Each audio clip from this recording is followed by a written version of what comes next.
संघ के 100 सालों की अनगिनत कहानी। जल्द ही संघ अपने 100 वर्ष कंप्लीट करने वाली है। संघ के 100 साल और संघ के कितने नामों पर चर्चा हुई, जिसके बाद राष्ट्रीय स्वयं संघ नाम तय हुआ, इसको लेकर एक बड़ी रोचक कहानी है। राष्ट्रीय स्वयंसेवक संघ की नींव महाराष्ट्र में रखी गई। नींव रखने वाले लोग एक साझा उद्देश्य के लिए साथ आए। मराठी थे तो इसका नाम महाराष्ट्र स्वयंसेवक संघ क्यों नहीं रखा गया, यह भी एक प्रश्न है। संगठन का नाम चुना कैसे गया? संघ के 100 सालों की यात्रा पर 100 कहानियाँ बनी हुई हैं।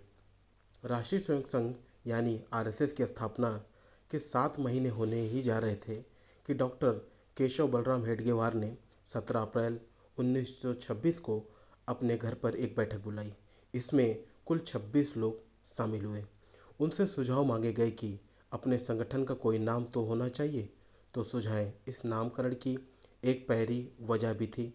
नागपुर की रामटेक तहसील के पास एक तीर्थस्थली हुआ करती थी, जहां हर साल रामनवमी के त्यौहार पर हजारों लोग जुटते थे। अंग्रेजी राज में उस भीड़ को नियंत्रित करने की कोई व्यवस्था नहीं थी। हेडगेवार को लगा कि अगर अनुशासित स्वयं संघ सेवक वहाँ व्यवस्था बना दें तो समाज में अच्छा संदेश जाएगा। दिक्कत ये थी कि बिना किसी संगठन के नाम के वो भी भीड़ बनकर रह जाते। इसी समस्या के समाधान के लिए ये बैठक बुलाई गई थी। इन 3 सुझावों में से चुना गया फाइनल नाम। नाना पालेकर के मुताबिक उस बैठक के सचिव ने अपनी रिपोर्ट में लिखा था, कुल 26 सदस्य उपस्थित थे। काफ़ी चर्चा के बाद 3 नामों को छांट कर निकाला गया। उनको लेकर वोटिंग हुई, जिनमें पहला नाम राष्ट्रीय स्वयं संघ था, दूसरा नाम जरी पटका मंडल और तीसरा नाम भारतीय द्वार मंडल। इसमें 20 वोटों के साथ राष्ट्रीय स्वयं संघ नाम बहुमत के साथ चुना गया, जबकि जरी पटका मंडल को 5 वोट मिले। भारतीय द्वार मंडल को सुझाने वाले के सिवा किसी और ने वोट नहीं किया। जारी पटका मंडल का सीधा रिश्ता पेशवाई से था। इस भगवा प्रतीक का बड़ा आदर हमेशा से रहा है संघ में।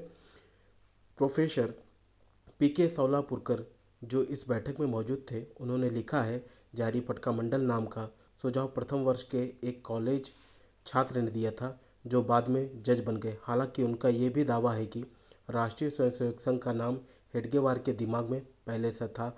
नाम तय होने के बाद हेडगेवार ने इन्हीं प्रोफेसर साहब को इस नाम की सतर्कता पर बोलने को कहा और वह आधे घंटे तक बोले। हालांकि कुछ और नामों पर भी चर्चा हुई थी, जैसे शिवाजी संघ। एक सुझाव महाराष्ट्र स्वयंसेवक संघ का भी आया, तो किसी ने हिंदू स्वयंसेवक संघ नाम का भी सुझाव दिया। इसमें हेडगेवार ने कहा, हम हर महापुरुष और हर राज्य का आदर करते हैं, लेकिन एक महापुरुष या एक ही राज्य के ही नाम पर रखा जाना ठीक नहीं रहेगा। हमें तो पूरे भारत की संगठन बनना है, पूरे भारत के लिए काम करना है। बाद में बहुत से लोगों ने हेडगेवार से नाम को लेकर आपत्ति भी जताई। नाम में हिंदू शब्द ना होने पर भी कई लोग हैरान थे।